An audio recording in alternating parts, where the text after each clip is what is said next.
afternoon. Welcome back, everyone, on the Decod3rs channels for a new episode of the Jelly Show. We are back on a restream. They fixed the bug that I told them that crashed my streams. Hopefully, it will not happen. We will know that in our own 10 seconds. But if it's not crashing, let's go. No, we got past the intro. That's where we crashed every time. So let's go. Oh, why? Oh, I killed it. What's going on? Oh no, here. Okay, no, wait. Okay, oh, that was loud. What the fuck? That was loud. it's all right. Okay. Hi guys. Hi. What's up, Carlos? How was your week? Yeah, good mate. Yeah. Yes, like it was big week. It was big release week. Why? What did you release? What did you release? What did you release? Yeah, it was a big week. Yeah. Yeah, no, it's cool. Yeah, like I got some GCO. How do you call it? Yeah, GCO. Jellico, the token. Jco.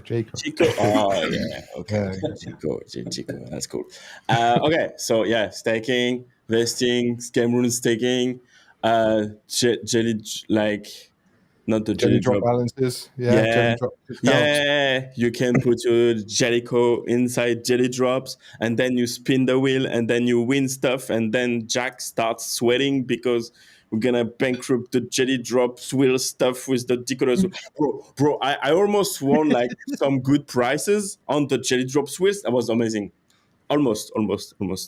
Yeah, you did a stream the other day, with Jack. I saw a screenshot of it.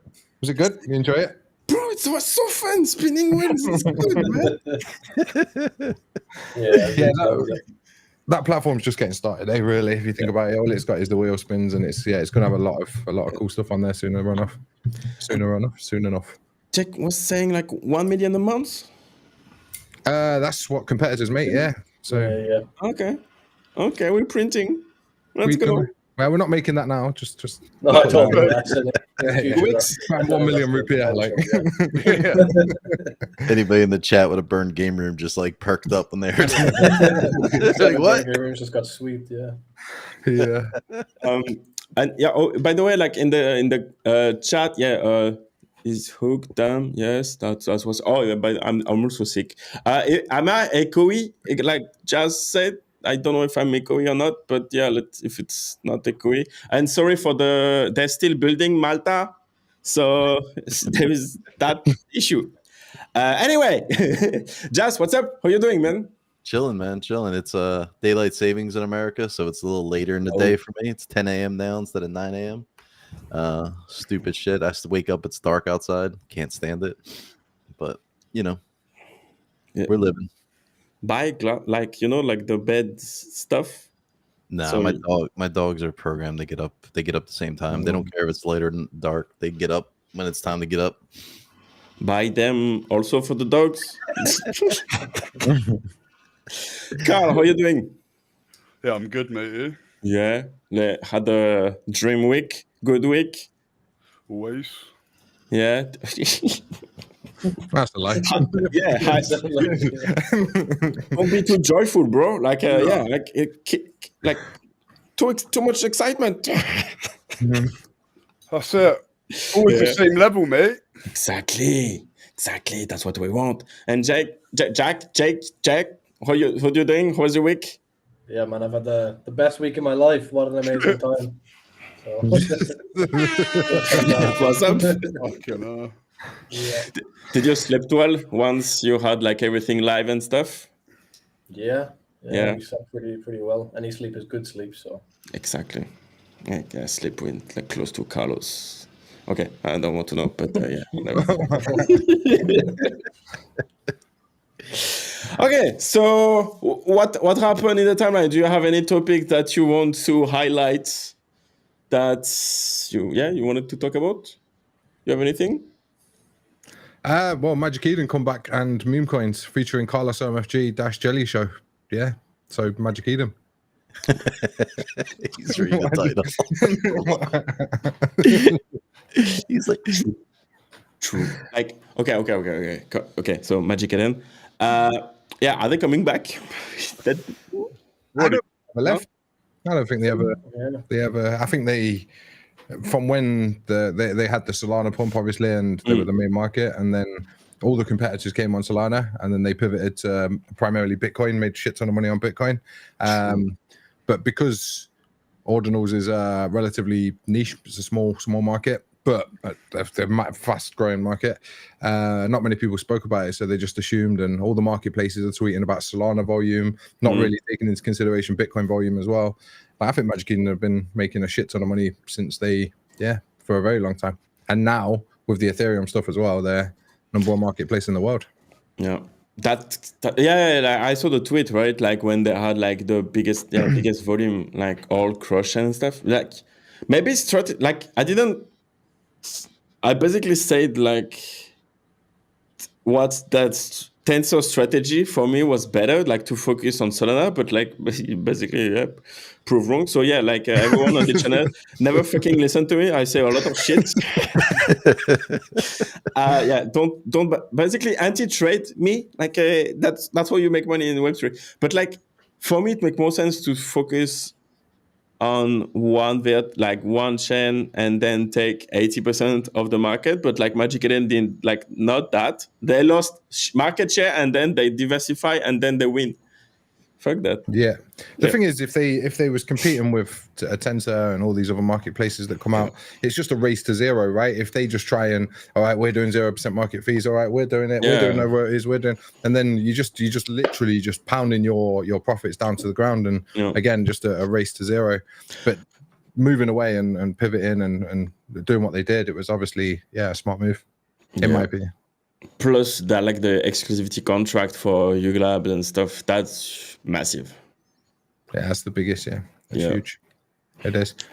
I think they're the only marketplace right now that's enforced royalties, right, on ETH, and all the collections are going to go there, man. Like eventually, it's the same as on Solana. If you remember, there was a few collections that enforced it. Everyone was against it, and then they realized what loans and just AMMs and all that stuff was doing to NFTs, and then they all moved across. I don't know if you looked at ETH NFTs over this past week, but I did. I did. I'm crying, bro. Same, man. Like you think it's the bottom, and then you wake up and it's another 50% down. You know? So what the fuck? Can we stop bottom? Can we? Like we're gonna find all, bro. Like we dig too much. It's loans, Loans is the killer. Yeah, loans is definitely the killer. I was talking about that like with like a couple of diggers, but like basically the more sophisticated we go with like the tooling on NFTs and like DeFi, like NFT-fi stuff, the less price discovery we get, and the more down we go. So is that because like 2 years ago, like NFT were not liquid and it's easier to move up a market that can't move, basically? But now we have the fair price of NFTs? Or is that like just completely different market? And it's, I don't know. Yeah, there's just not enough people there, man. That's it. There's not. I don't know if you saw FLC's tweet today about the how markets go. Yeah. And it made a lot of sense, that a lot of people that got into NFTs early, it was there. If you think about people that was in the NFT space early, essentially it was the first investment they ever did, you know? Yeah. I know Jack and Culture, I think they were you never bought crypto and stuff, right? You got into NFTs first, right? Shitcoins, BNB. Was it, Yeah. But shitcoins and then NFTs, Shiba Inu, and then Solana.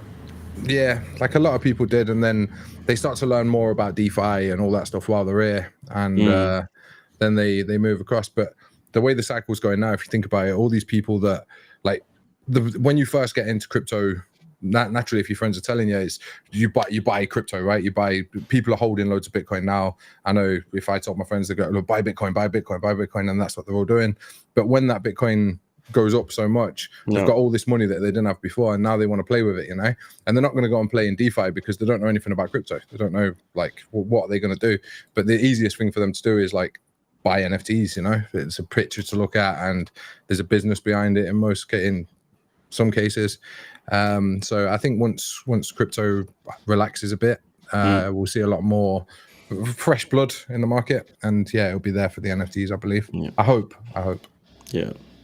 What's your take with anyone else? Because it's an interesting topic right now, eh? Yeah, Jazz. I'm sorry. I was working in Discord. I apologize. I was participating in another podcast. No, I was checking tickets, man. I'm sorry, man. Discord's been crazy. It's okay. Busy. Yeah. It's been busy, man. But yeah, I kind of missed the end of what Carlos was saying. I do apologize. Hey, at least I'm honest. I didn't just come up with some bullshit.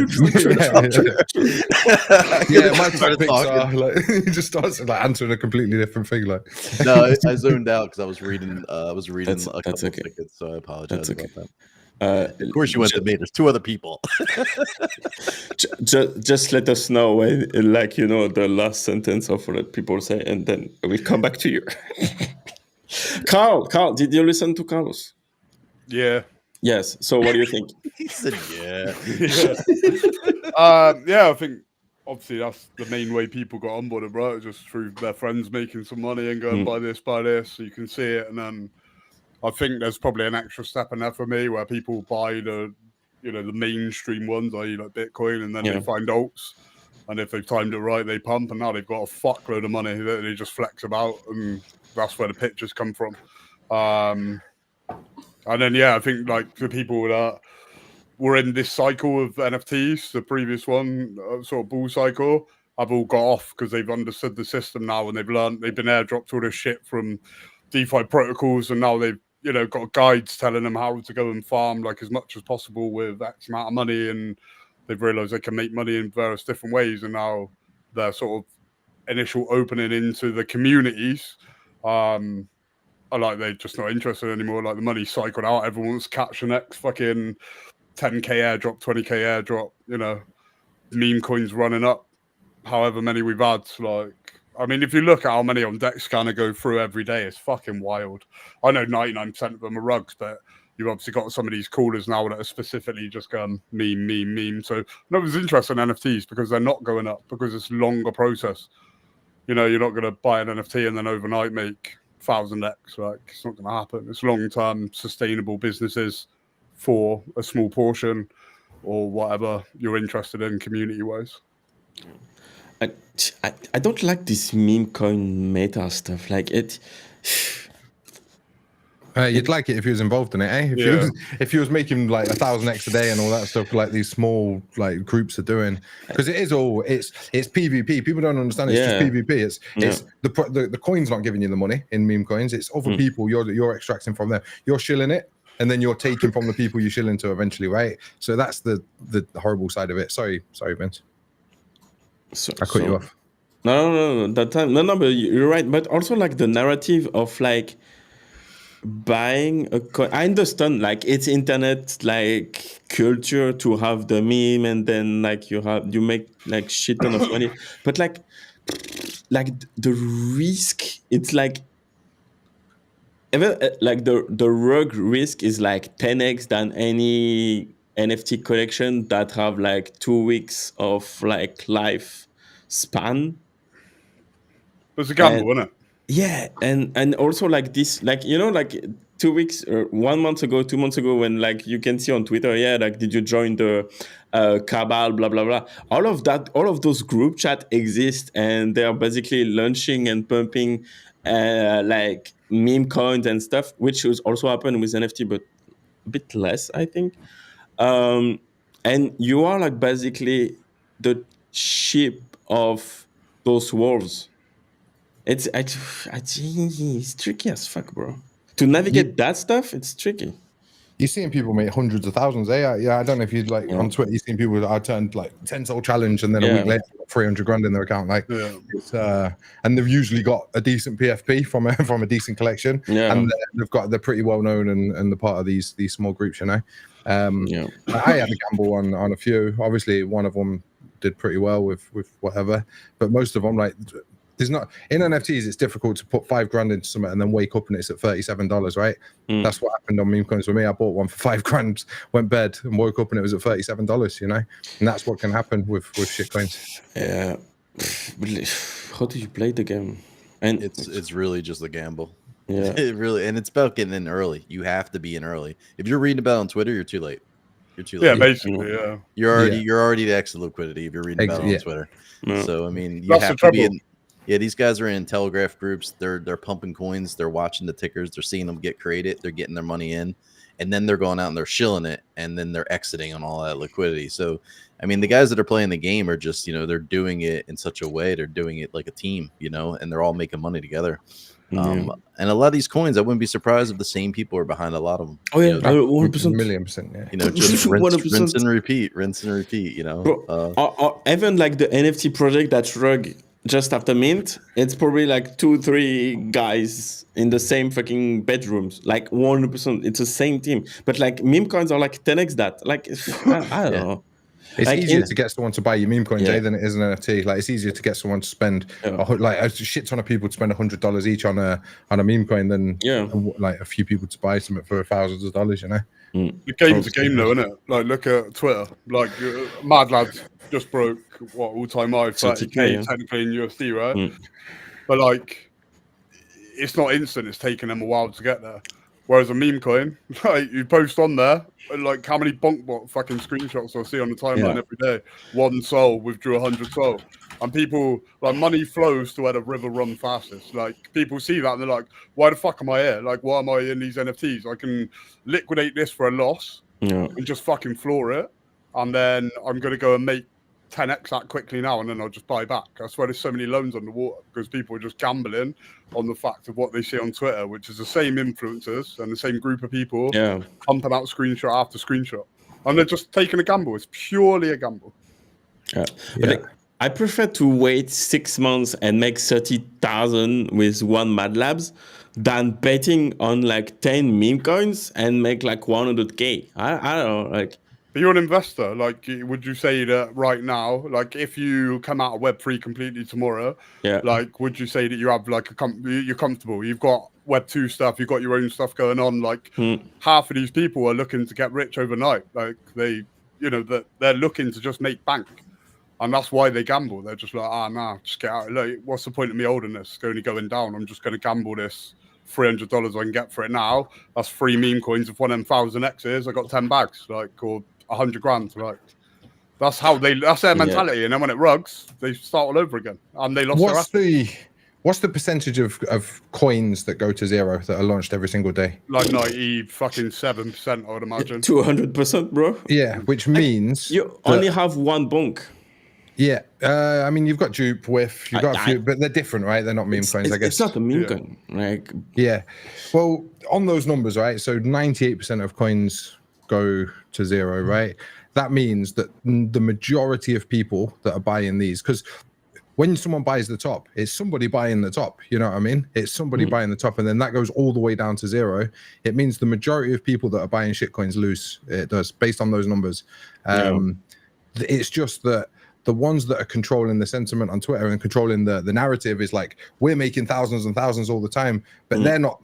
It's because they've got the reach. That's why they can do it. You're not hearing about the guys that, every single meme coin I bought the top and lost it all. You know what I mean? But there's those stories are out there for sure, and even more so than the guys that are making the money, because it's PvP. It's not the company are not buying that off you at the top. It's somebody, a personal investment, that have probably lost all the money based on these guys on Twitter just tweeting about how they're making shit tons of money, you know?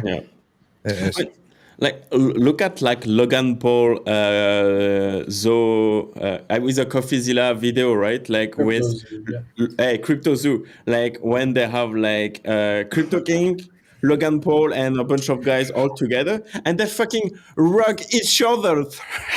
They are in the team and they rug each other. How do you fucking buy a token like that? Yeah. And you're buying, like, you put 50K, like, or 1,100 bucks, whatever you have, in a coin on Telegram with like 5 guys talking, and with like, and they both have like 10,000 followers on Twitter, and then I don't know. Bro, I don't have time for that shit, bro. Hey Vince, have you realized on the overlay, right? Your shoulder goes. Is that purposely done? Yeah. No, like, it's it looks not. like that's your hand. It's cool. I'm playing with it since 10 minutes. Standing there like you're in the right spot. It's cool. Obviously, it's not on purpose. Like, I didn't think about that, but that's cool. And like, do you think it's profitable for like us as like NFT project to collab with meme coins, whatever the fuck meme coin is, and like, yeah, just play with that and get the airdrops? Someone want to answer that? Yeah, I don't see why not. Like if depends on the meme coin. Like if it's a brand new meme coin and you're partnering with them, you don't know what their intentions are or whatever. But any projects that can get partnerships with, or even collabs with the likes of Bonk, obviously Jupe, these like main established ones that have actually been around. They haven't just cash grabbed, and I guess you could say they're proven teams. Yeah, I don't see why not. Like obviously you had your kind of, I guess, somewhat of a collab with Bonk with the staking, right? So like ones like that make a lot of sense.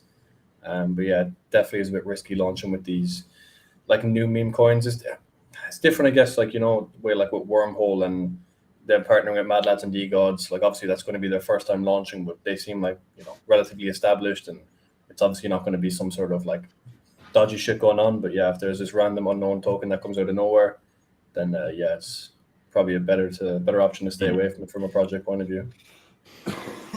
But like if you don't partner with them and you just get an airdrop for your community with like nothing else attached, then why not? There's no negative to that. So yeah, exactly. Like just take every collabs under the sun, and then like just don't buy any of them.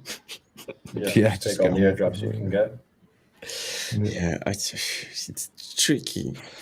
Yeah, I kind of wish we had Twitter and Discord and Telegraph in the times that I traded meme coins when we all were on like Pancake Swap, BNB coin. Before we all got like really invested in the crypto. I mean, because I think most of us probably started there. As I heard Carl say, he started there, BNB meme coins. You too, Vince. You got into BNB meme coins before you got into crypto. I mean, I did too. I was one of the first people that bought Safe Moon and sold it at, a good price and made a shit ton of money off of it. It was crazy because you would just throw like, all right, let me take a little bit of BNB and just buy some of this coin and get the slippage right, hope it goes through, and then just time it right and hope you get out with the right slippage, and just make a shit ton of money. Like in my trust wallet, I would just sit there and just trade these coins. But we didn't have Telegraph groups. We didn't have Twitter that was telling us like what to buy. We were just finding them on the Pancake Swap and just taking risks. Like, oh, this looks cool. Let me try this. But man, like I remember like some coins on Binance didn't even have a sell function implemented in the contract. Like it was out.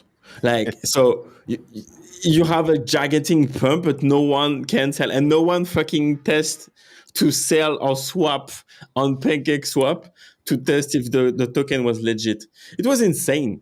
And looks like Arturo, like, say Ecosystem also joined the memecoin party. Yeah, I mean, it's, I don't know. Hey, there's money to be made. I mean, it doesn't matter what blockchain it's on. People are going to be out there doing their hustles. That's where we are in the cycle, across everything, really, if you think about it. Crypto's pumped, crypto's all-time highs, and people are now looking at, like, it's difficult for Bitcoin to 10x from here, you know what I mean? But like all these people that are active and not just sat on the bag, they're going to be looking for opportunities, and the opportunity right now is meme coins and shit coins for sure. But it'll dry up. The cool thing, the bullish signal for NFTs is there's nothing right now that's in place that could replace NFTs cycle. You know what I mean? Like I thought there might be this new thing that comes out that people start buying on chain that would replace NFTs. But if you think about it, from previous cycle, it was crypto pumps, meme coin pumps, NFTs, and there's nothing there as it stands right now that looks like it's going to take NFTs' place for that part of the cycle, you know. And how long do you think it will last? Like, is 2024 a dead year for NFTs? I'm a founder, so I'm going to say no. Okay. Other question: do you plan to buy any NFTs in 2024? Nah, my bags are packed heavily. What about you? Are you buying NFTs right now? I'm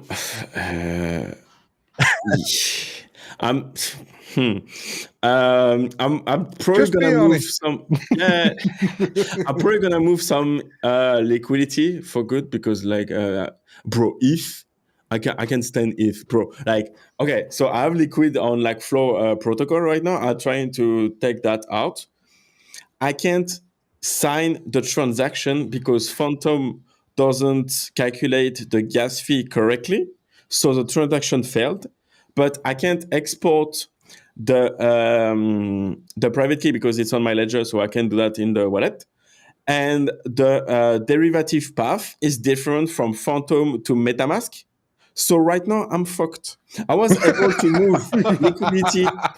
I was able to move liquidity Sunday, and since yesterday and even today, I can't sign a transaction on ETH. Yeah. ETH's dodgy, eh? It is for that kind of stuff. It is need to dice. Like send it to fucking zero, bro. Bro, like, Don't say Hey. ETH to 0, please. man, like just to sign a contract to approve a swap, $80. Yeah. I had the same. I thought it's something to do with FP's protocol though. The gas is pretty high on there. Yeah. It is high, right? I think because it's like they're doing like a lot of like swap and stuff, and like the contract maybe it's not optimized and stuff. But like, bro, every time I connect my ledger and I open the ETH app, I need half a day so to do anything, and then I think back about Solana, bro. Yeah. Like, how's the future is multi-chain if Solana is 10 times better anyway? Like, what the fuck? Hey, just give me one more cycle with ETH, then it can go to 0, okay? Yeah. That's what's going to happen. To be fair, it was a long-winded way to say no, he's not buying NFTs. No, it's a simple question. You buy NFTs. No, Yeah. I'm a money swap. I'm fucked. Yeah, I'm fucked. That needs to be a short, bro. 100%. Just the way you said that. It was funny. Eh? It was fucking Yeah. funny. See, MQ is right. Like, ETH equal anxiety. Yeah, it's true in every aspect with ETH. Like because you don't know like the gas you pay, the percentage chance that you're going to get rugged.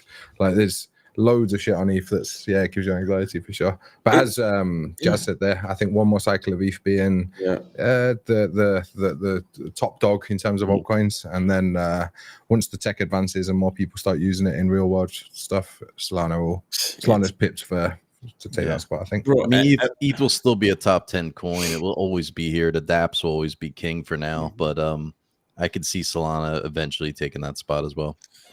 I don't understand. Like, even Carlos, when when we had like some issue with like flow protocol, right? Like when they get hacked and stuff. Like you were saying, like, okay, why when I want to swap one NFTs, I have to allow the app to like basically sell the whole collection and not just the NFT. Yeah. It's That's madness, the ETH right? contract, eh? That's the NFT contract, the standard of the NFT contract on ETH. You connect to Blur, you're giving Blur the rights to your entire wallet. So if Blur's contract got hacked, the same with OpenSea, same with Magic Eden, same with everything. Whatever you connect to on your MetaMask wallet or your ETH wallet, whatever it is, they have access to your entire collection that's under that collection ID. It's mental. And with no signature as well. Like whereas on Solana, someone can have access, but you need to sign every transaction on Solana, eh? There's just so many flaws in a chain that's been around for that long. Like it's just mental. It is. Is it because like they launched that chain like in the 15th century? So basically, obviously, like you learn and then like to update everything. It take more times, and then like other chains that come after, they learn from the mistakes, so they don't do the same shit. Yeah. Or they just like I don't know. Like I don't know. I don't even understand the freaking ETH roadmap, bro. Like it's a graphic with like, okay, so we're gonna reduce the fees, and then we're gonna get faster, and then and the roadmap started in 2005. Like implement, push, commit, merge the commits, bro. Yeah. Now for the only bull sign for Ethereum, really, if you think about it, is the name Ethereum. It carries a lot of weight, and also the quantity of usage, right? There's so many people that are still on Ethereum and use Ethereum. But if you think about the tech and what else is out there, it's like for something that's been around so long, it's so far behind. It is. Why you can press the same button on Sol and pay 0.0005 Sol and spend like 10 million the same way? Yeah. Yeah. And Well, we I don't know. on Gambles, we've agreed to pay the gas, right, for everyone. Yes. We got the contract through, we tested it, and we saw the fees, and we're like, yeah, How much? yeah, expensive, very. So that's like that's why there's been a lack of announcement on when that's happening, because we're just rewriting something. We're just counting the money first. Yeah. We're just editing that last announcement. they're just timing when to push the button when the gas ain't so expensive. Yeah. Now the goal is, what we want to do, right, is so the holders of Gambles don't have to pay gas on staking their NFT. We want to bridge from Polygon directly into the staking contract. You know what I mean? That makes sense. Yeah, that's what we want to try and do. Yeah. But it's looking possible. It is. We've got a meeting tomorrow, so hopefully it's sooner rather than later. Is there a way for the user to do a transaction on Polygon and it's broadcasted to ETH? Yeah, but you still need to pay the network fees anyway. You're fucked. Yeah, you have to pay whatever you do on Ethereum side to interact with that chain. You need to pay a sign a transaction, which costs $80, like $35, $80. Yeah. On Sunday PST at 3 a.m. Yeah. But like, you can't bulk any transaction. Can't bulk. That's what we're working on now. Okay. Azuki made a contract. Okay. What is it? ERC 576172555. They should just name something pretty cool, eh? They just went with the bollocks. But yeah, what we're looking to do is bulk the NFTs together. So what will happen is everyone on they'll sign the transaction on Polygon from the Gambles holder perspective, cool. And then it will just bulk it all together. They'll hold them there, and then it will transfer it all over together directly into the staking contract. And then obviously, if you want to unstake, you can pay the gas there. You can. That's cool. Yeah, what bothers me with Ethereum though is like I can transfer Ethereum. It doesn't cost a lot of money to send it from a wallet to wallet, maybe $5 to $10 depending on the gas fees. But how come anytime you want to do something else besides transfer it, they charge you so much fucking money? Like what's so different about sending that NFT than just sending gas? You know, just for the ETH itself. You want to do a swap of anything, you have to approve the contract and then do the transaction. And you have lost the GDP of the USA just in transaction fees. Yeah, it's crazy. You've been playing on FLC too much, man. I had the same conversation with these two. It was like, you're gonna have to sit here for like 2 or 3 days before it's break even. Yeah. It's so sad, bro. Like I don't get it. You have to sign twice, right? You have to sign one to do this, to move it from there, and then one to move it to you. It's like fucking hell. It's like $200, man. It's like fucking hell. It's mental. You need to swap to have more gas, to swap more, and to basically eat your profit. Yeah. And then your NFT is going to minus 10 ETH. So you haven't lose money on that too. I mean, like, what the fuck? Bring me back to Soul, please. Like, please. Yeah. But I still want to eat the moon though. So let's stop trash talking it. Hey, it's gonna moon. It's gonna moon. It'll go. I think 10K is my target. Yeah, I mean we're gonna hit all-time high on ETH even soon. I mean we already broke over 4,000 all-time highs. Only what 44, 45? I forget, somewhere in that range. Is it 50? It's 5K, right? Or was it? Did it not quite go there? I'm not sure. I know it's in the 4 range. I just don't remember exactly what. It's 4.895 is what it is. Yeah, there is. Yeah. So even so, I mean, we hit 5K. We're an all-time high in price discovery, and that's like, I mentioned it. Someone was like, "Oh my God, you're going to start selling your ETH." Well, I'll probably start taking profits on my ETH, sure, because all my ETH was mine, so it's all free technically. So once we get in the price discovery, I'm gonna start taking profits, even if I think ETH's still going to go up. It'd be stupid to not start locking it in because we don't know what's going to happen in the crypto market. Everybody's like, "Oh, we'll keep going up," and then that's when the crash happens. Yeah, yeah. It's weird to moon and to go to an all-time high, like what? 1 month before halving. Yeah. Yep. But that wasn't in my bingo card for crypto this year. It was all-time highs before halving. But that's the ETF money, right? Like it changed everything. Yeah, supply and demand. They're buying it all up, and they're only mining 900 a day. So we're going to go down to 450 a day. I mean, it's scary. It's rare. If any basic supply and demand, if something's rare and there's the demand for it, the price goes up. It's just simple. Yeah, True. Are you listening to I've been watching a bit on ETFs and the guys that are supplying them to like massive investors and stuff, and they're all interested. Like everyone's interested in buying some Bitcoin there for their portfolio. I saw something cool about, again, the Solana ETH thing. I saw one of the biggest institutions in, I think it was America, are very interested. They compared the state of Ethereum to the state of Solana, and they said they're much more interested in buying Solana than they are Ethereum. Which is cool. Yeah. Like one fund was raising money to buy Sol, right? Yeah. When Sol ETF. Yeah, right. And also like the risk reward on like ETH is lower than Sol, right? Like I mean, like the reward, like the multipliers on Sol are still higher than ETH. Yeah. So like if you start a crypto fund right now, I would buy more Sol than Ethereum, because Ethereum you're kind of late to the party. We could definitely see close to a 5x, if not more, on Sol. Whereas ETH, we might see a 2 to 3x from here. If that 5x, bro. Like what the fuck? You're putting you around $1,000. Sol. That's not too bad. That's a shit. The market cap would be insane, man. It deserves to be there, though. If you think about the chain, there's nothing better than it. Like, I'd be happy with $500 Sol. I ain't gonna lie. I think that's my target. Yeah. I think everything is 2x all time high. I'm not gonna complain with $500 Sol. I'll be happy when we get back to all time high. Are you kidding me? 35,000 Sol at 500. No, that's a shit ton of money, bro. I love Jakey, but I'm looking forward to Sol all time high, so he stops taking selfies.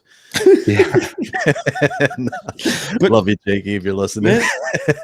On Jelly Drop, one selfie is like worth 600. Yeah, I know. So, I tried to win it a few times, but I got I received some selfie in my life that didn't worth $600, bro. I won Jack's flag and his potatoes a bunch, but I haven't won Jake's selfie yet. But you saw on parallelized EVM. Parallelized EVM. What does that mean? Like knocking the network down? Like EVMs, that it's two EVMs and they are parallelized. Parallel is the word. Parallelized. Parallelized. I'm like, what the fuck is that word? That's a fun word, especially for a French guy over here. A parallel EVM. Honestly, I got no idea, man. I got no idea. Same thing for ZK Sync, right? Like, it's just multi-chain stuff. Yeah, is that? Yeah. Oh, yeah. I don't know. Future. I think multi-chain's future. Yeah. Future. Yeah. As long as Solana is home, it's good. Ryan. I think Solana will always be home for everybody that's in this space right now, in this YouTube, and the people that are here hanging out. ETH was my first exposure to crypto in terms of like actual crypto coins, but it's only because I got into mining and stuff like that. But as soon as I found Solana, I was just like, whoa, this is awesome.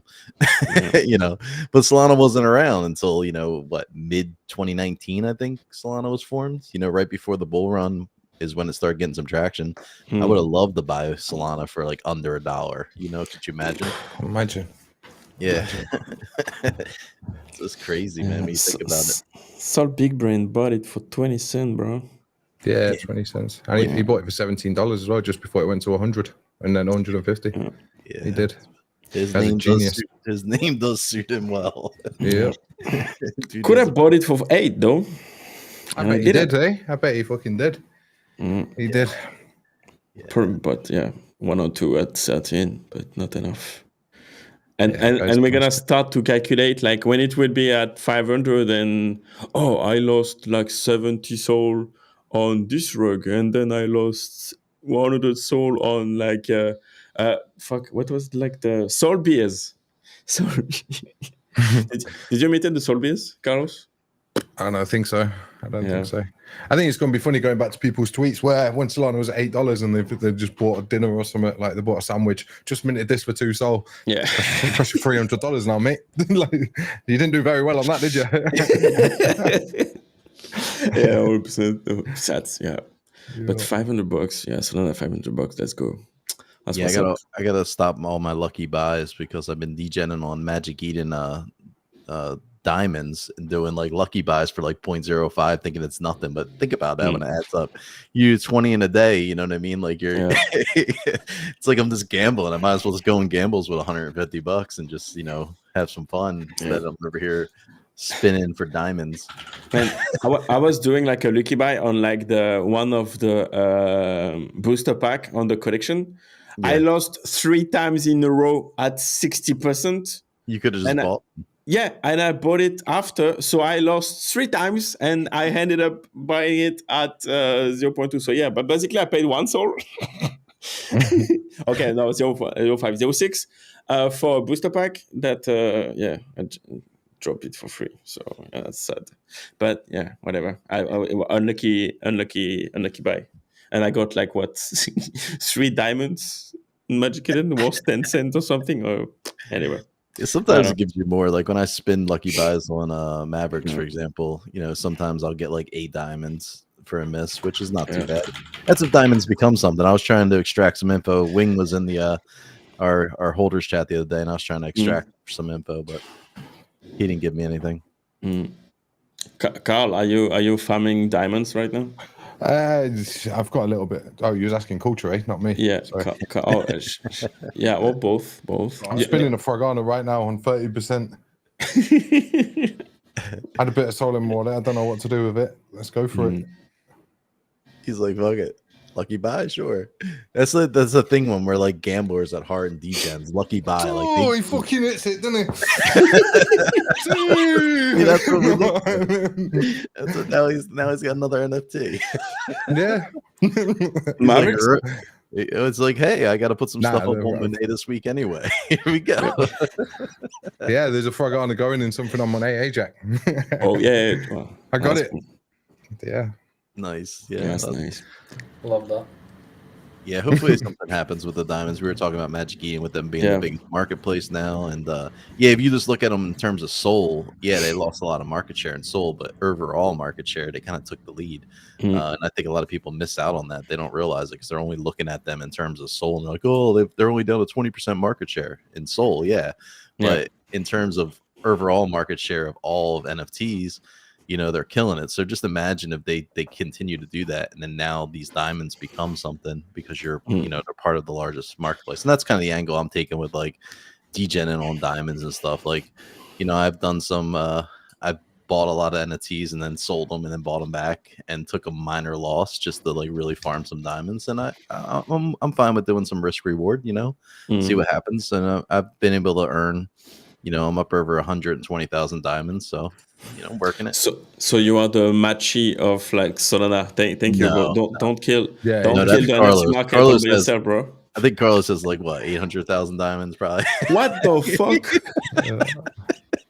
How do you get the ones that are locked on there? Do they stay there forever? Because the Diamond Quest thing says there's more to come, but they say that it's going to end soon. So, like, because I've got 489,000 in my wallet, and then I've got some that I have to claim, but I don't know how to. I think those are ones that you can earn still from doing things on like for me, like I only claimed one of my wallets was only 40,000 diamonds, and then it says I can earn another 40,000 from like buy, selling, trading, you know, listing. So I listed a bunch of NFTs that I'm holding just to list them, and I listed them for a price that I know they're not going to sell because apparently just them being listed for a while, I guess it helps their platform by having listings. I guess I don't know what the angle is there, but so I've been experimenting with it, and I've like literally taken that wallet up to almost 80,000 just by you know, selling, buying, and doing some free spins. But I'm just playing the angle that Magic Eden, like you were saying, is a top marketplace, and that the diamonds eventually are going to be something that, you know, might have some value to them. And if not, it's just like anything else in the space in Web3. We're just risk reward, you know.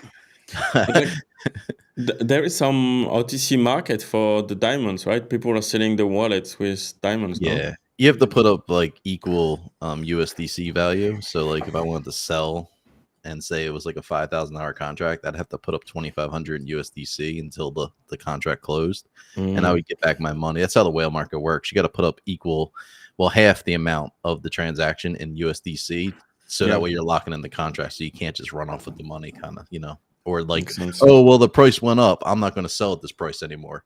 Well, then you forfeit your 2,500. You know what I mean? That's how they lock people in, is they request like collateral. That makes So sense. I mean, people that are trying to sell because they need money usually don't have the money for the collateral. So the only people you see making good money over there are people like, you know, HG, who's able to go ahead and put collateral, and then people, if they, you know, go against the contract, then you win their collateral. You know what I mean? Like if they don't follow through with it, or if they, you know, kind of forget about the contract in a sense. But yeah, I looked at it and they're selling for like what, 10 cents or something. Yeah, that's yeah, the price I 10 have. cents. Yeah. So 10 cents. imagine if the price discovery is a lot higher than that. Just imagine. I mean, Yeah. that'd be a nice So little 10 payday. cents, you've got 40k worth of what is that right? Or 4k? You would have. You got shitloads there. So yours would be 40k. Yeah, Mine would be 4k. yeah, 0.8. 0.085 right now. So I mean, but for you to sell that right now, Carlos, you would have to put up half collateral, and you'd have to go in and look at the sales. Like there's people putting sale bids up, so it might only be 5,000 diamonds. So you could sell 5,000 at that price, but you'd have to put up half the collateral until the contract, you know, was. Well, it's going to turn into a token, right?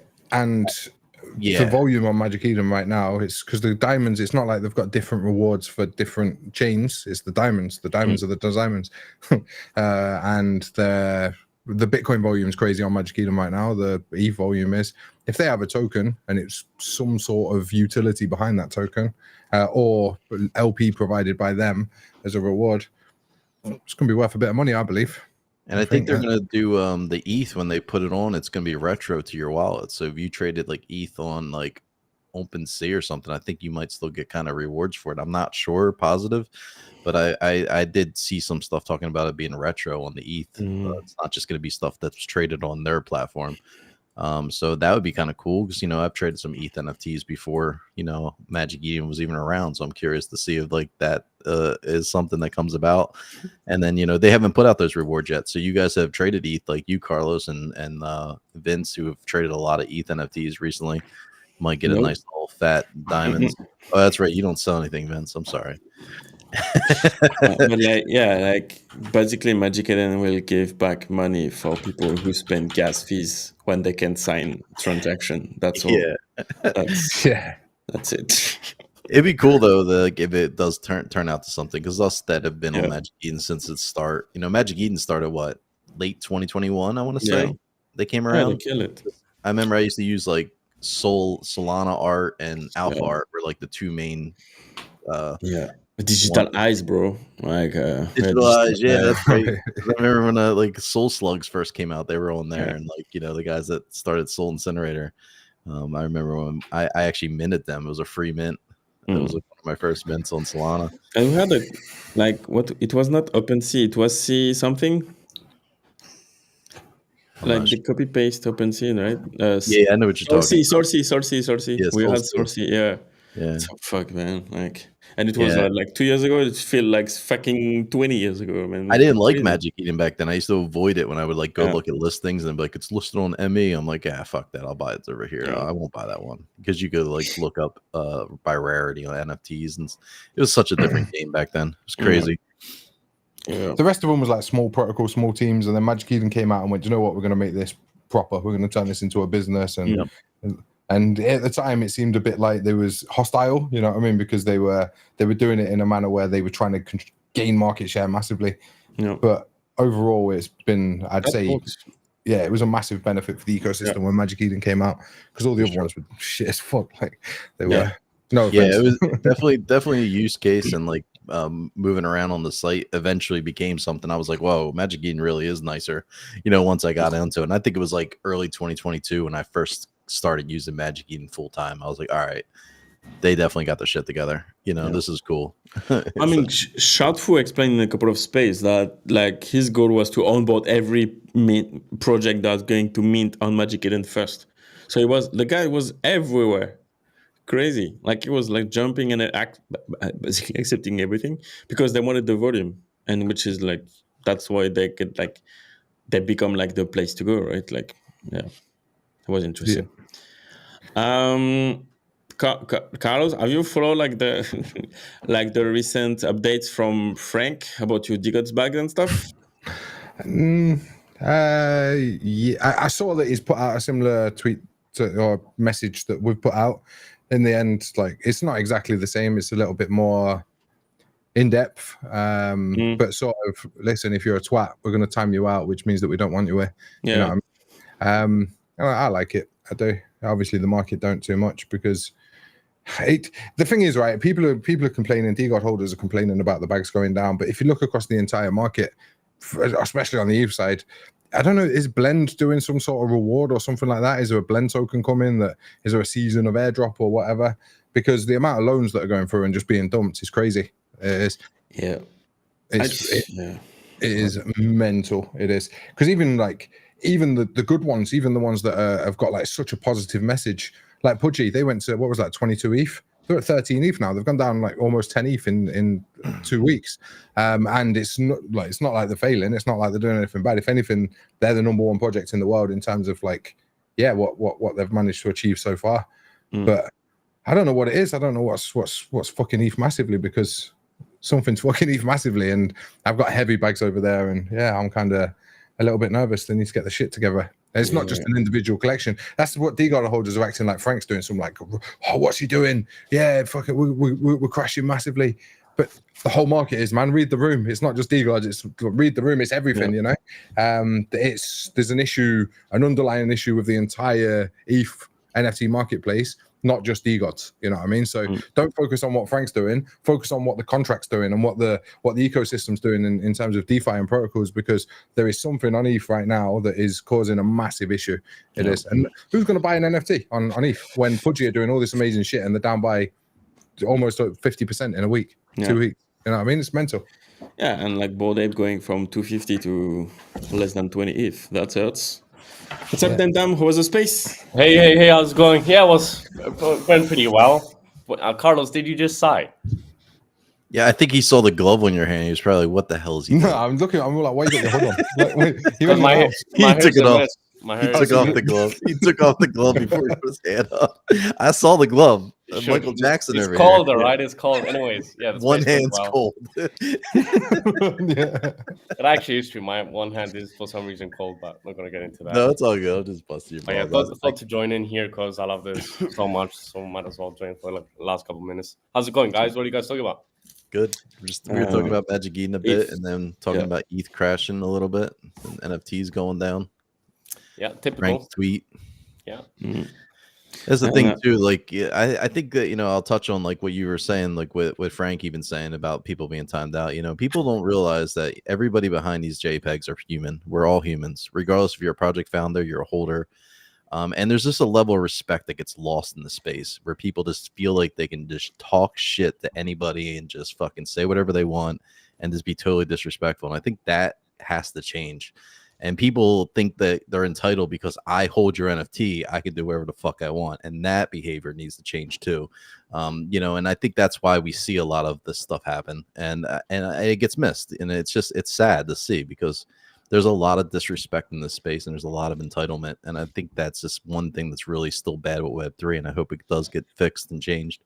Regardless if your bags are down or not, you still should talk to people with respect, you know? So much lost respect, man.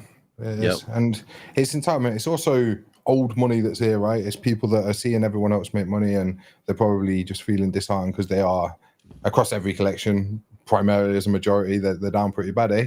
They are. So that's the way I see it. And there's a tweet went around yesterday and got a little bit of engagement of me saying to a holder, how's your project doing?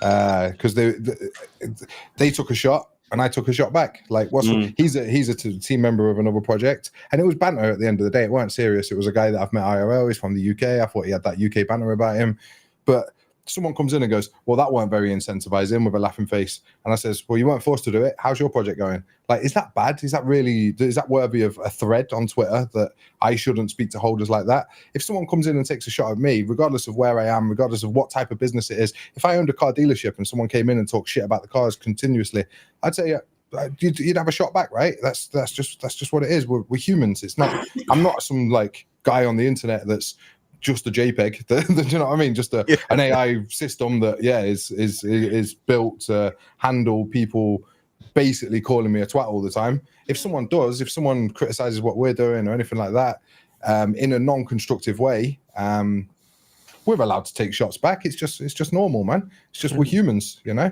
We're degens. Like it is what it is. And yeah, that pissed me off yesterday. I don't think that was a shot though. Like it's not someone that you have no idea. He's in the project a long time. You met him IRL. You had banter IRL. So you've just continued that as your train of thought. It's like he's had banter a million times in the past. So I don't think it's like saying it to be a cunt. Like you just said just banter, in line with everything else. You know what I mean? Like it's one of those. So and because that person who posted it on Twitter wasn't in the Discord, he's taking whatever context. No. And the thing is, Robin Hood, right? Like he used to be like very much negative, and then the last 6 to 8 weeks he's been super positive. Like genuinely super positive, and then I think he may have overinvested a little bit, and he needs to get out at some point for a holiday or something. And he's kind of like gone off a cliff now, like, and he just went back to the same way, and that's why he got timed out. Like he's not banned, like he's not going to be banned. He's going to be welcome back in 2 days' time. But it's more the fact of not what he was saying particularly. It's more the fact of like it was fucking continuous, like and we disrespectful as fuck. Yeah. I mean, especially the replies on Twitter, like 100%. And, like you don't like bringing up stuff you've done for other people because you just do it because you're genuinely one of the most selfless people I've met. And that's not blowing smoke at your ass. It's fucking factual. I think anyone who's met you and interacted with you would say the same thing. But, like, you don't like doing that sort of thing. Like, it's constant. Like, you're going to get rises out of people when you hear the same shit over and over and over and over. Like, we're aware. Like, it's not necessarily what you're saying isn't, wrong. It's how you say it and the fact that you say it 175 times a day. Like, we know we're trying to fix it. When have we ever not listened to feedback or just done our own thing on, the whole community's fucking not enjoying that? Fuck them. Like, we just continue. Like, we always adapt and we always pivot. So, once or twice, yes. But trust me, like, we feel the same way and we're fucking working on it. You've got to give us just on that, right? It was like, if you look at Holders Chat, I'm sure you've noticed, Jazz, over the last 5 days since we timed out a few people, right? Have you seen the difference? Have you seen the difference in people wanting to stay, wanting to react, wanting to engage? How many new faces have you seen in there that have had a good time and talking to holders and all that?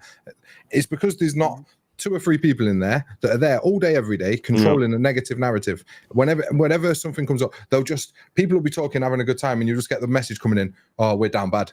You know what I mean? Like it's the same people over and over and over and over again.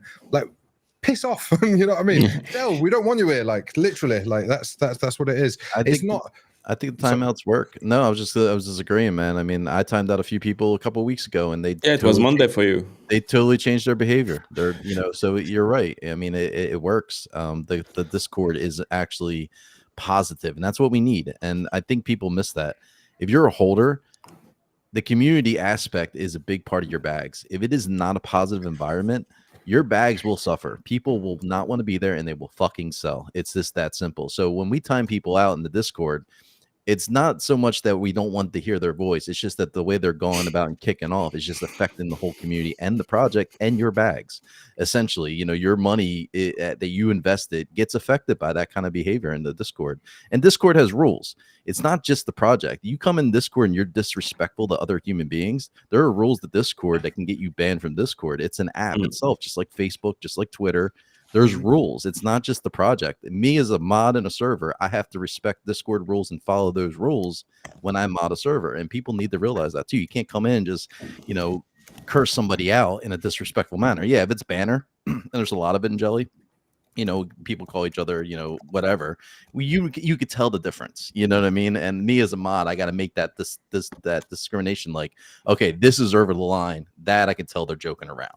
Hey, can you take that to DMs? And you warn people, and they don't listen. They keep giving you shit. You just time them out. You move on. But yeah, the Discord's been hell a lot better the last couple of weeks.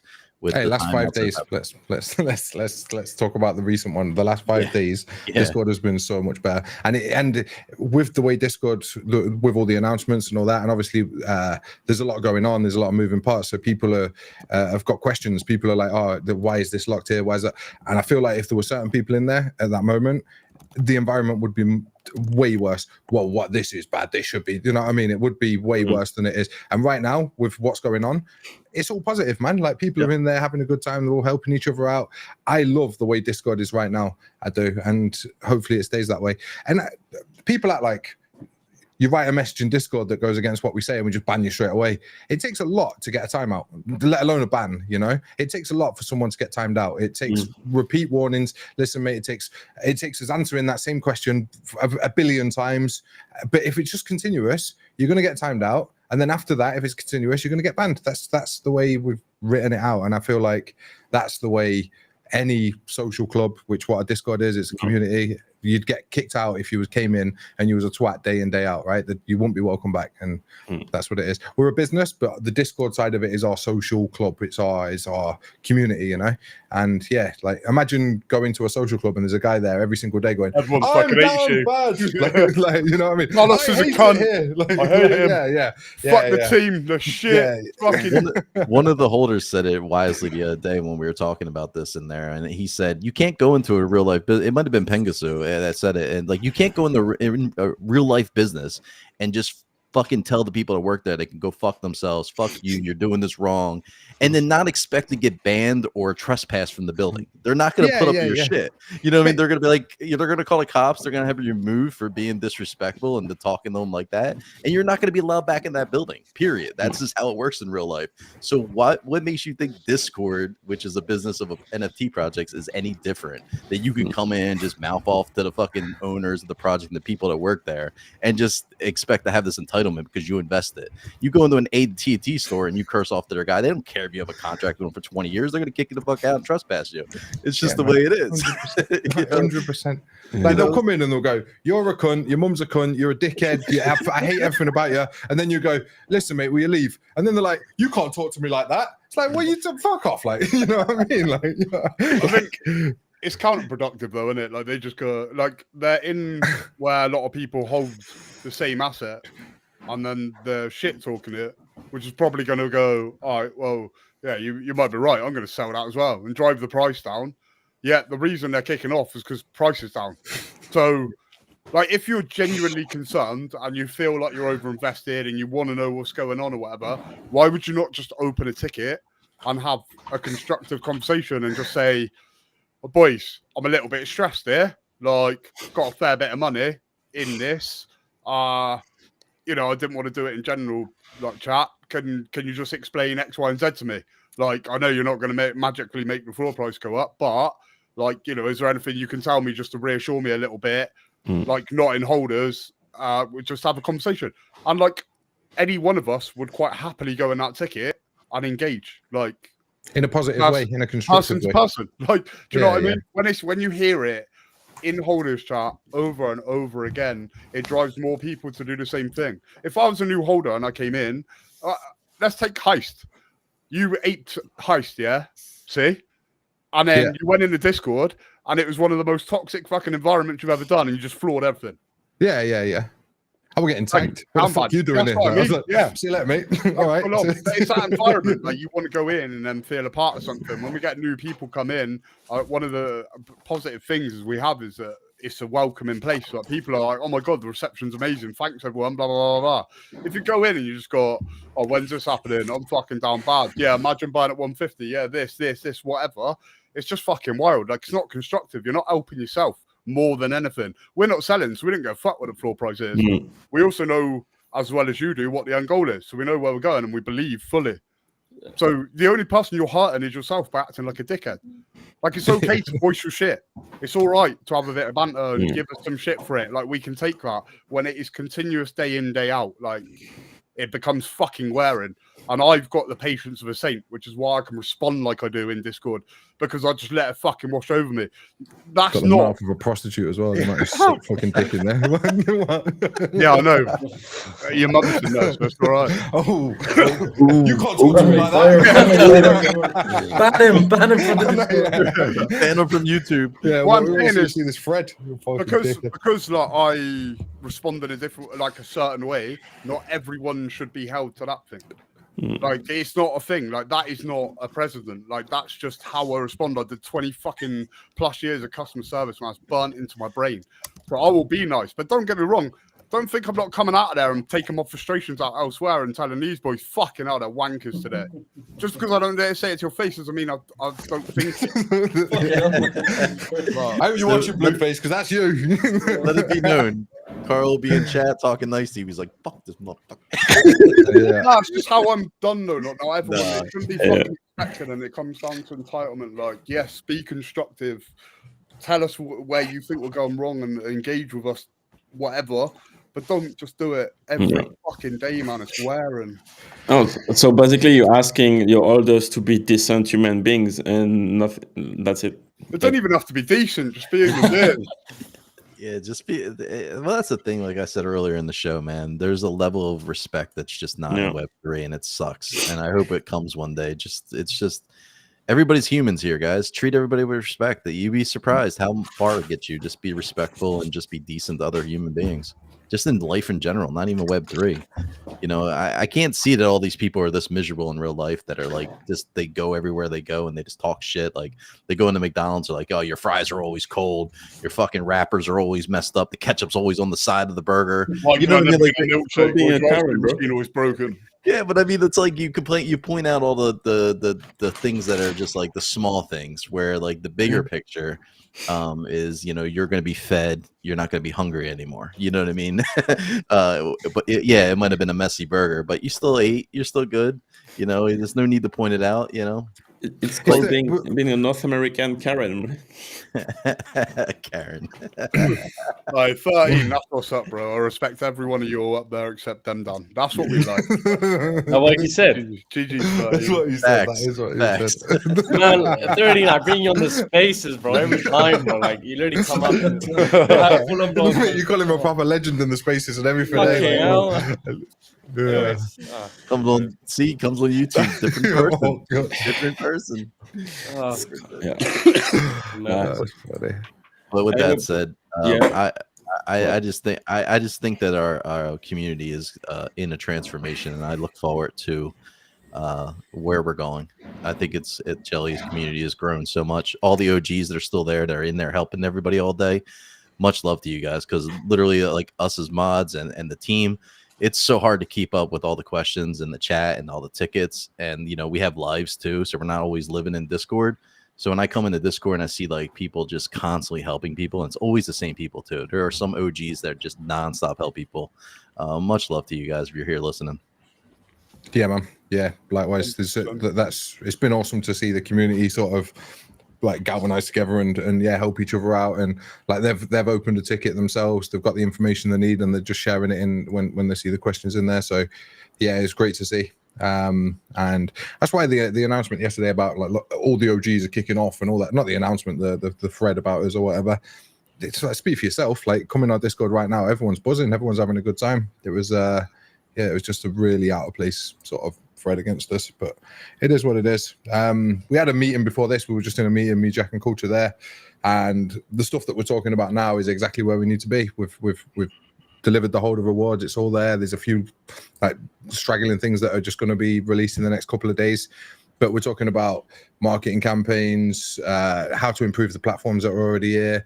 So it's like definitely a place. We've definitely gone past the process that we needed to get to, which was release the holder rewards, and now the exciting part starts for us, because this is what we want to be doing, you know, improving the businesses and growing the businesses. That's the only two things that we need to really be focused on now.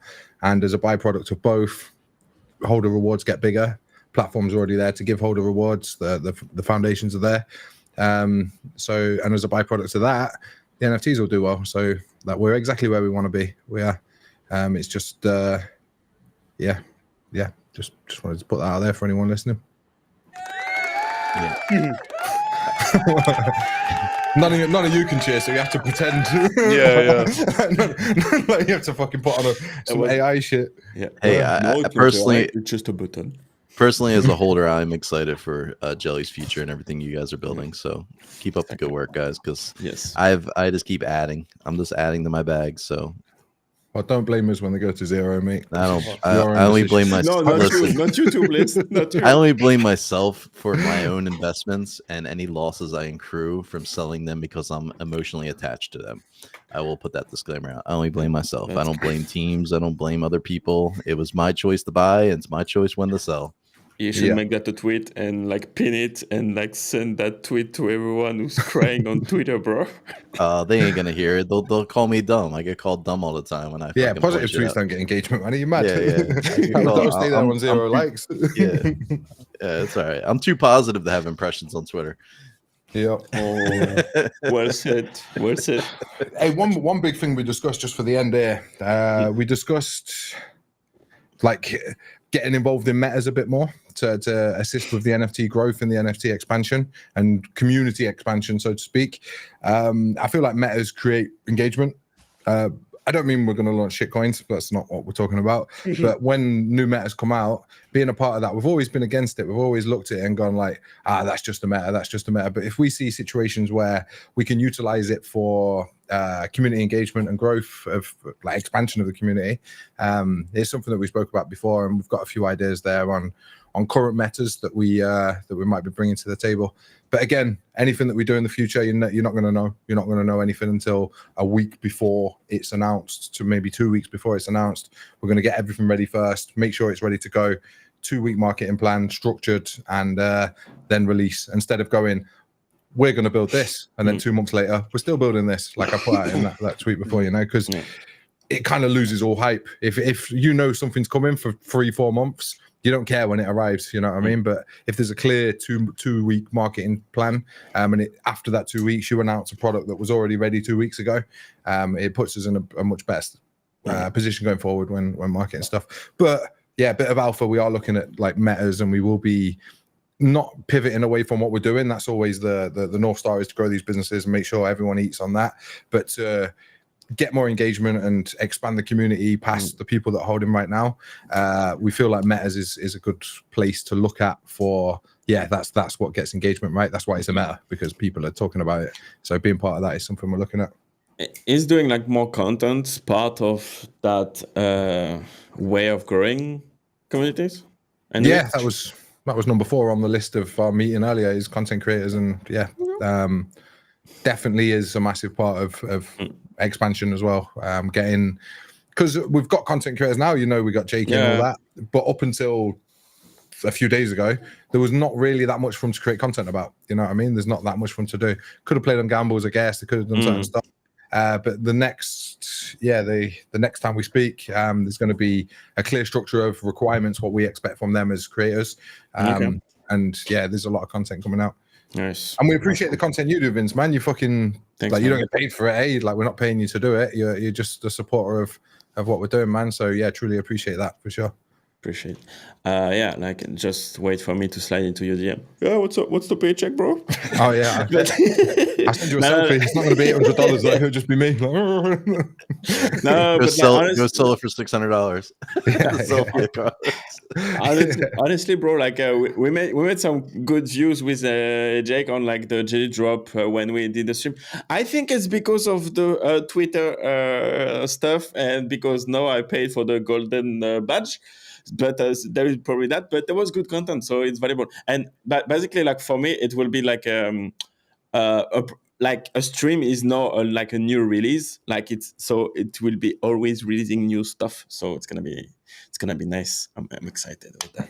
Like content, It's like content is king. Always. Exactly. Yes. Yeah, I think content's gonna have a good place this year in NFTs and just crypto in general. Yeah. 100%, because that's how you reach communities and stuff, right? Like, so it's a no-brainer. Hey, look at that Nick guy. Look at the Nick. That what is it? ETH Nick? Choose rich stuff, Nick? Bro. He made like 40 million impressions on the fucking like video of like him drinking champagne that's worth $50. Like, yeah, I love all the viewer content that they're putting in, like the comments, like when they're calling them out for the bullshit. like the movie theater one. They're like, that's actually a shared space that people use for this. Yeah. It's not like a personal theater. Yeah. Twitter, It shows I though, love. doesn't it? It takes one video to absolutely blow up, and he's blown up. You know. Yeah, and using like the community note to hype that shit, and then like reply to the community note, and then like farm the community notes to with the next video. It's pretty smart execution, but like I don't know. Like then like what's gonna happen after 10 videos like that? Like I don't know. You need to manage it well, eh? Yeah. You see a lot of people. They get the hype. They get all the like. My sister-in-law. She made a video on Instagram, right? And it blew up massive. And from that, she got a manager in. She got all this stuff, and now she's like multi-millionaire, 4 million followers, all that stuff. You know, it's how you. And then there's people that get this attention. They blow up, and then they can't do anything after that, and then they just end up going to zero again. You know, you see it happen all the time. It's about how you. Like it's relatively easy to get in the limelight, but it's hard to stay there once you've got there. You know what I mean? You can definitely fall from it for sure. I mean, I think it's come from authenticity, right? Like if you try to just follow the one trend and blow up with that trend, but you don't really like it and you can't replicate that shit, you kind of lost. But if you can execute good content and just like explode like that, it's better. But like we'll see what they're gonna do. And same thing with like thread guys like going on the FaZe and Edin Ross streams, right? Like this is massive for crypto and Web3 in general. But has he done that? Yeah, has that happened? Yeah, like yeah. Okay, no, yeah, that's huge. Yeah. But like authenticity, like you said there, it's. I think like you as an example, when you're sitting there talking now, you're just being yourself, and that's why you can continue to deliver content. You know, same with the likes of Jakey. Like Jakey, when he does his content, he's just being Jakey. You know what I mean? Yeah, no, exactly. It's when it's hard to continue to put on an act. Whereas if you can just be yourself and create good content, it's too much. Yeah. That's why like I will not be able to produce one video like Jakey, and I don't know. Yeah, I think Jakey did some podcasts, so it can be me, I can be him. But yeah, other than that, it's like whatever. It's just be you. Everyone else is taken anyway. So yeah, there's that. Yeah. Dam, when are you coming on the channel for Dalfa? Is that coming? Yeah. I'm going in. I'm moving there in like what is it, 6 days? So after that, we can definitely we can go on it. We can go on a call and discuss that as well. March, April. He's sitting on Jack's lap. Nice. You're moving in the middle of Ramadan, mate. That no one's eating. Everything's down until the end of the month. So he's gonna get there. He's like, send me food. It's gonna be on the stream. I'm starving. Send me food. Here's my address. I forgot about Ramadan. Yeah, it's literally the start of Ramadan. Are you dieting now because of that? I'm not dieting, I'm fasting, but it's definitely not a diet because after the fast, you just eat a shit ton. Like, I've got sugar in my coffee today, so like I wouldn't usually do that. You know what I mean? Oh my but God. because of fasting, I'm treating myself. Yeah. Makes sense. Yeah. But yeah, guys, should we wrap it up? Yes, sir. Should we wrap it up? Hey, Jackie, show your beard before we wrap it up, mate. Shall we win? I still haven't got rid of it, you know. I did it as a It will take like 3 seconds. He's got, like, he's shaved everything. He's just got a little. His girl No, likes you know, it. it's growing on me, man. Like figuratively and That's what beards do. Yeah, he said it's growing on me. Can we call that a beard at this point, though, to be fair? Is it actually a beard or is it? Oh, It looks like an NFT when train, you're- mate. Proper when you're not on trend, it's fucking tough to get facial hair, man. I'm telling you, like, it's tough, but I'm trying. It's not the worst. It's all right. It's all right. It is tough, to be fair. I find it really hard. I think Oh, I think yeah, you would yeah. look good with a big bushy red beard. I think it would look cool. I can't do I don't have the capabilities for that, but also 10 years from now, I'll be like, I'm still trying. There's like one patch here. yeah, maybe one day, yeah. Maybe one day. There's one red patch on his cheek. That's all it grows, man. Okay. So, anything else? Any last word? No. Cool. Okay, guys, thank you so much for coming up and spending 1 hour with us. That was cool. 120. Let's go. What's up? Thank you everyone in the chat for joining us. Like 13, Poda Richie, Pengzu, everyone in the chat. Yeah, too many people. Look at everyone has the Mavrix or like Decod3rs PFP or Pengzu PFP. It's fine. It's we take it. It's fine. But But yeah, see, we clean up the chat. It's beautiful because, like Carlos, I think I don't know if you saw that, but I highlight people who don't have, like, I bring them on the streams to make them change the PFP, so to represent the brand. It's important. So Yeah. to like for last Mavrix too. Last stream, he got like 3 people to change Yeah, PFPs exactly. into Mavrix. Yes, exactly. Yeah, Is it? Yeah. Yeah, he abused them, harassing and then they listened. Oh, to yeah. him. Yeah. Yeah, I'm Yes, still sir. waiting for MetaBabe to come back on the stream so I can see if she changed the PFP or not. That's the alpha, isn't it? You abuse them into submission. Yeah. That's what we do. That's the Someone's new- clipping that, man. Someone's Yeah. clipping that, and you're fucked. No, the new that's why roadmap, abuse to submission. no, in 2 streams I said, yeah, harassment works. I'm not saying that anymore. Harassment war. Oh, I love it. Harassment work. Fucking hell. That's the meta right there. Harassment works, Exactly. guys. Yeah. Told But you to anyway, chase some guys. letters, boys. That's it. Let me close the stream before we get banned. But yeah, thank you so much. Subscribe to the channel, like the channel, share the videos, the Twitter space, etc. And we have a streams in 30 minutes. So yeah, just don't move, basically. Just go back You to got the Alex homepage. from Blocksmith, Yes. right? And we're Is it, gonna yeah? talk. Yeah, Yes, I'll be watching that. gonna talk Hey, about. ask him what's happening with Migos, please. Okay. No, I don't mean it in a bad way. I'm a big believer in Migos, but I feel like the game's coming. Yeah, I'll be interested to know.